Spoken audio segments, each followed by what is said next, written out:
దేవునికి స్తోత్రాలు. చెప్పండి. అబ్రహాము దేవుని నమ్మెను, అది అతనికి నీతిగా ఎంచబడను. దేవుడు అబ్రహామునకు లేఖనాన్ని ముందుగా చూసి సువార్తను ప్రకటించాడు. ఏంటంటే, నీ యందు అన్ని జనులందరూ ఆశ్రయపడతారు, నీతిమంతులుగా తీర్చబడు. కాబట్టి అబ్రహాం విశ్వాస సంబంధులే అబ్రహాము యొక్క కుమారులని తెలుసుకోనండి. కాబట్టి అబ్రహాము లాంటి విశ్వాసం కలిగిన వారందరూ అబ్రహాముతో కూడా, those who have faith like Abraham shall also be blessed like Abraham.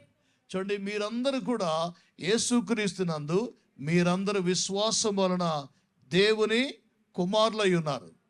అందరూ మర్చిపోయారు, ఇప్పుడే చదివే మనం తండ్రి.